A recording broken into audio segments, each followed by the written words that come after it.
Welcome to Willie D Live. I'm about to go in with Shortstop Records owner, Lil Troy. But before I do, as always, I like to start the show off with a bit of good news.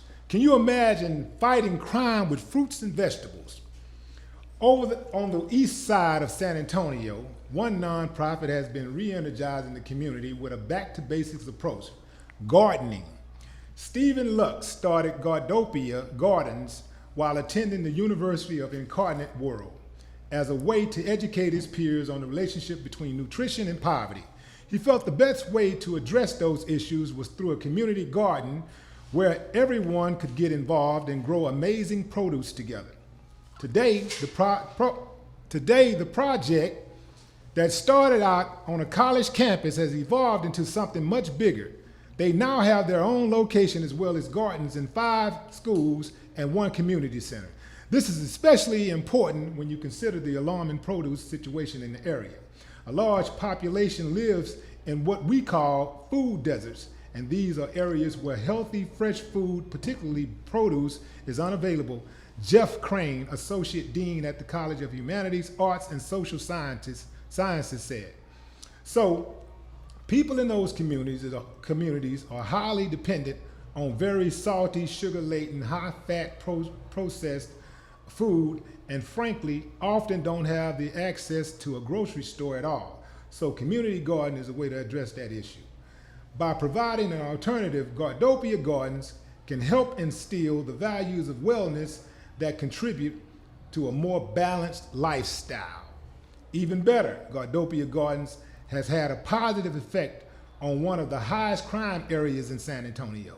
The intersection of Nolan and New Braunfels has a bit of a dangerous reputation.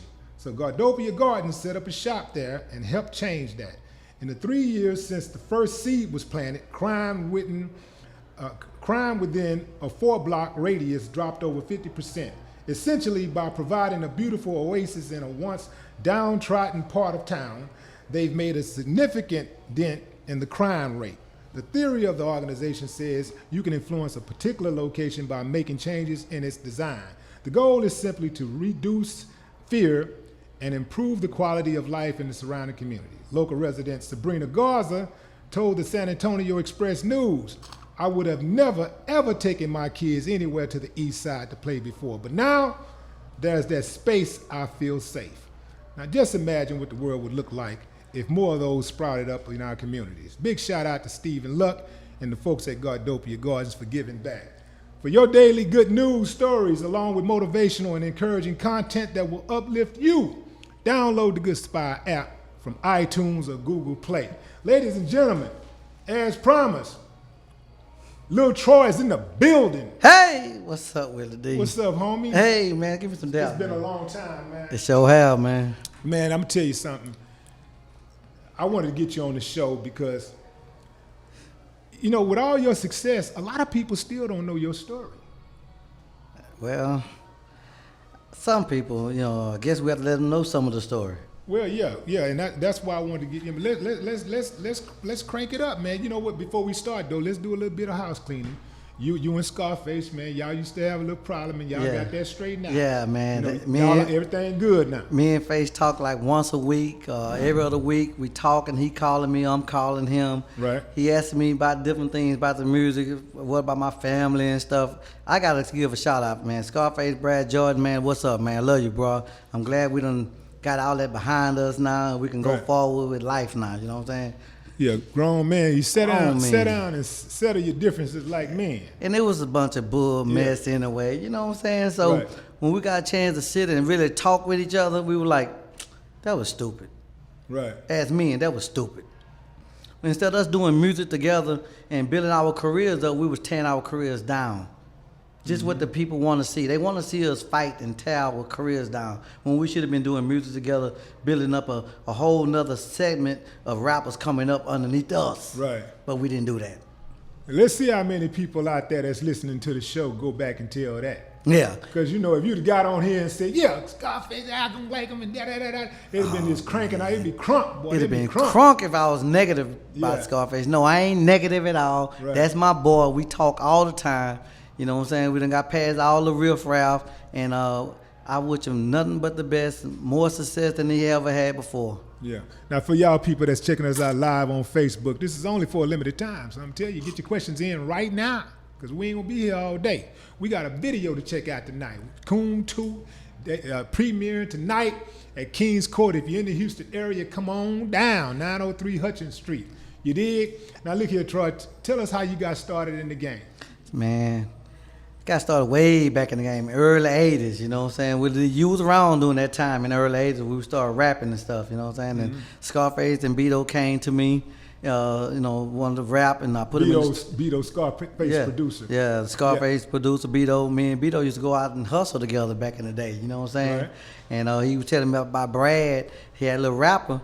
So at the time, I wasn't really worrying about rapping, but I let Beto convince me to listen to him. I heard him, and I told Beto, if he rap about my life, we can make something happen, because Brad was like 16. Mm-hmm. Then he came and stayed with my mom and my dad and them for a while he was rapping and stuff.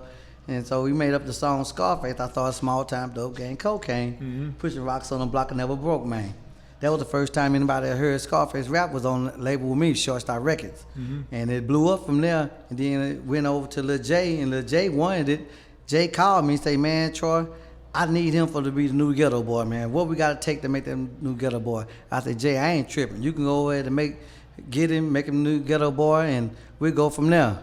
And next thing you know, it's history. They did their thing. Once Lil J got Brad, they did it. They blew up. What you made the Ghetto Boys. Yeah. Now here's the thing. Now, when you said, "Hey Jay, man, you can have and do what you want to do," at that time, that was no real precedents had been set for hip hop in Houston.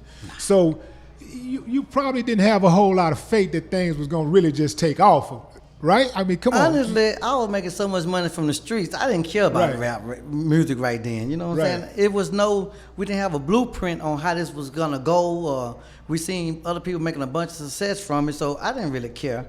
Right. I was making money from the streets. At what point did you start to care when they started blowing up? When y'all started making these big records and stuff, I thought, man, Brad was with me, golly.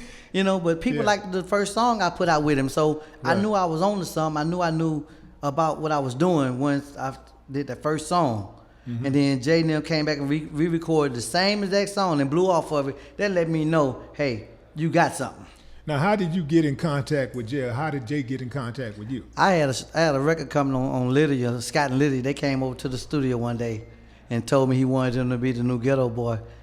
And I told him, cool. It was no issue to me at the time. Right. And right now today, Jay told me at the time, he said, man, whatever you need, holler at me, I'll look out for you, man. Let me just put this music out, let me get this here going, and I got you. Right. It was just like a verbal handshake. You know what I'm saying? They were from the north side, I'm from the south side.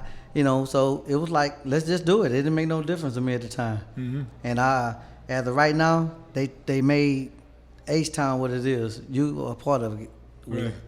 Right. Now, let me ask you this. Now, after some time, you double back and you put your own album out. Yeah, I ain't never stopped. And you did this song called "Wanna Be a Baller," one of the biggest songs to ever just come out in hip hop. Period. It's not. I was about to say H-Town, but really, it was one of the biggest songs. Period. I don't know anybody that don't really know that song. Man, I got blessed. All I can say, man, it came out at the right time. I got the right group of guys that come in and rap on the song. I put it out, and it's the right timing with the Kappa came on. It was the biggest song in the Kappa.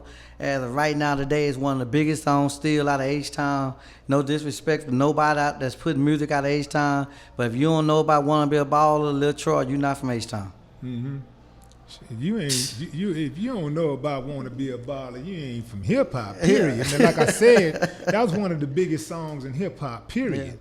So it's really, it's part of our history. It really helped H-Town even more solidify ourselves in the music industry at the time. Because we didn't have the institutions coming down here giving us money, putting our own music out. We had to go out there and hustle ourselves and get and put our own music out. I put that out independently. Right. And sold a bunch of records. Then Universal called me and wanted to do a deal with me. And after that happened, it just went worldwide. You know what I'm saying? It just took off.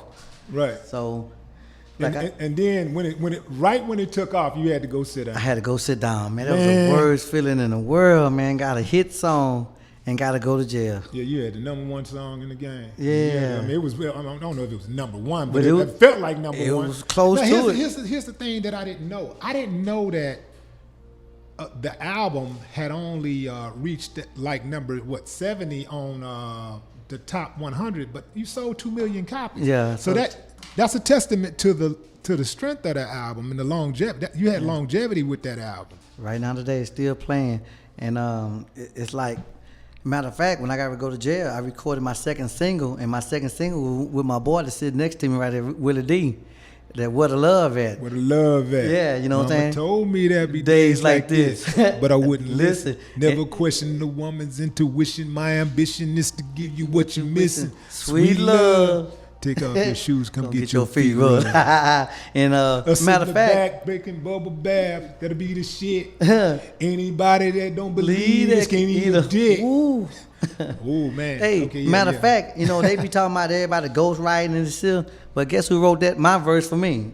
Willie D wrote my verse on that song for me. You know what I'm saying? So all that they be talking about, oh, you ain't hip hop, you don't write your own stuff. Well, I guess I ain't hip hop because Willie D wrote my verse way back then. But you know, you're a businessman though, man. I'm Everybody know, because you didn't even rap on your own hit song. No, if I'd have knew that song gonna be that big, I'd have said, "Hey, mom, I love you" or something on the song. Right.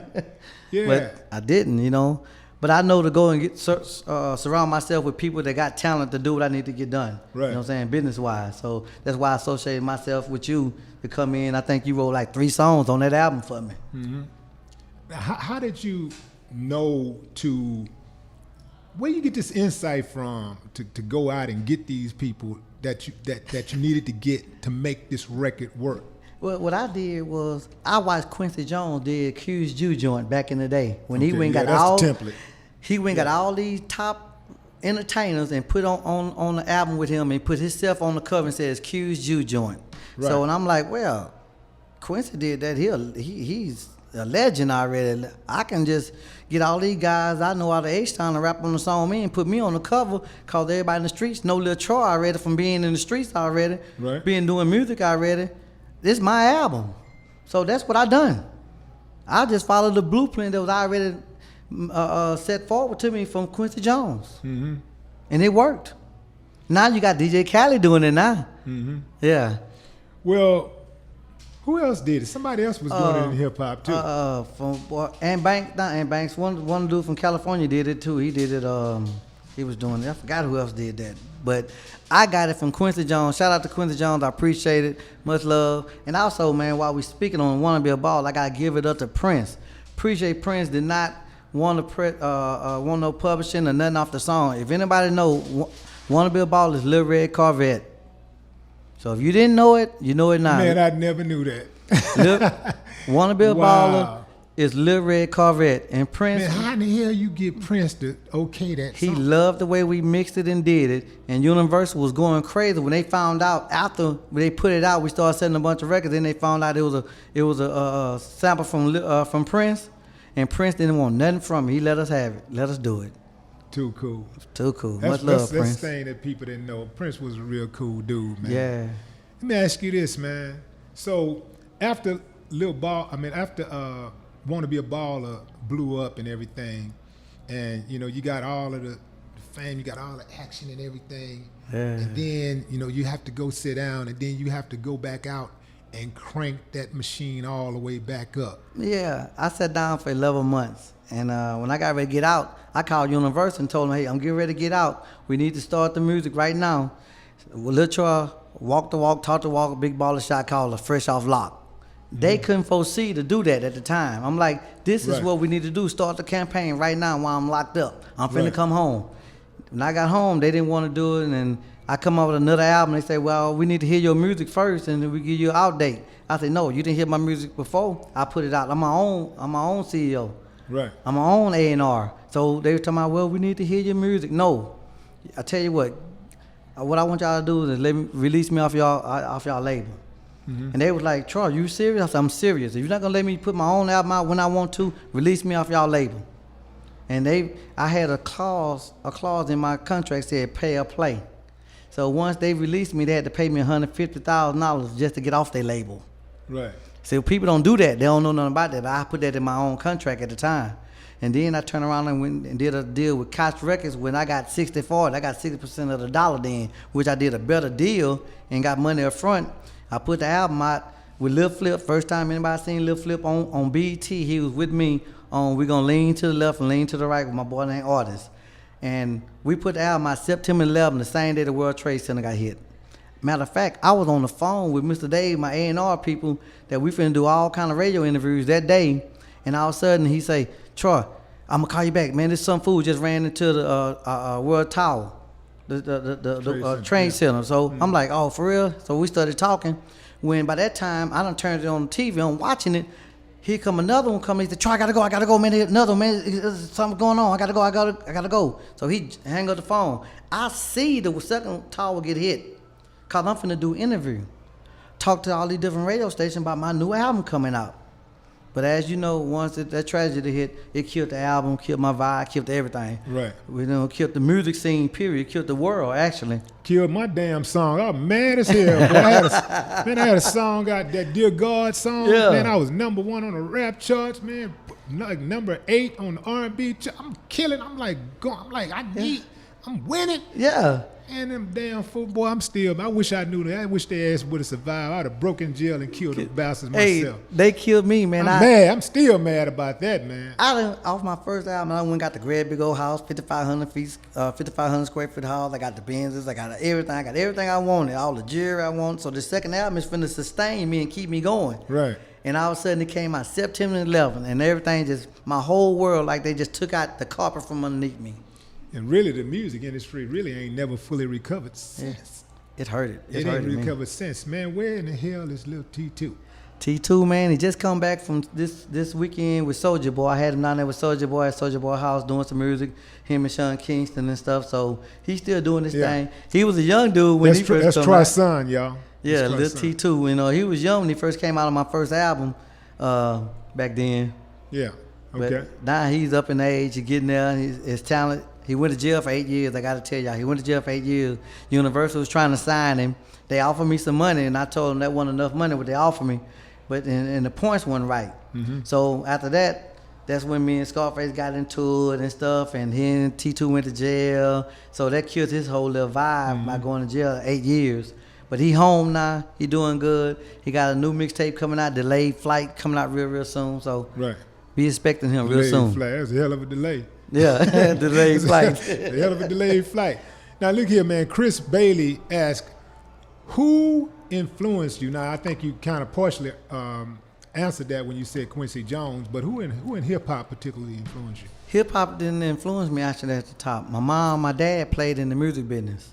Yeah. And my dad played saxophone, my mama sang, so I grew up in a musical household already. When they used to practice in the house when I was 9, 10, 11, 12 years old, they were practicing in the house. I was in the band from 3rd grade out till I got out of high school. I had my own band playing in nightclubs when I first got out of high school. So I've been in the music industry my whole life. So, I mean, but you're an entrepreneur. You're a businessman. It wasn't any of the guys out there doing the business part of it made you look at it and say, yeah, I think I can do that. I want to do that. I think I just dreamed big already, Willie. Yeah. Yeah, you know what I'm saying? At the time, we didn't have nobody to look up to, no other people out of New York. Yeah. As the rappers. But we didn't have nobody look up as the CEOs at the time. Right. So I just really took it up on myself and wanted to be my own boss, really and truly. Mm-hmm. I always have thought I was the man. Yeah. Well, look here, y'all. We're going to keep on talking to the man when we get back. You're checking out what? Willie D Live. That's right.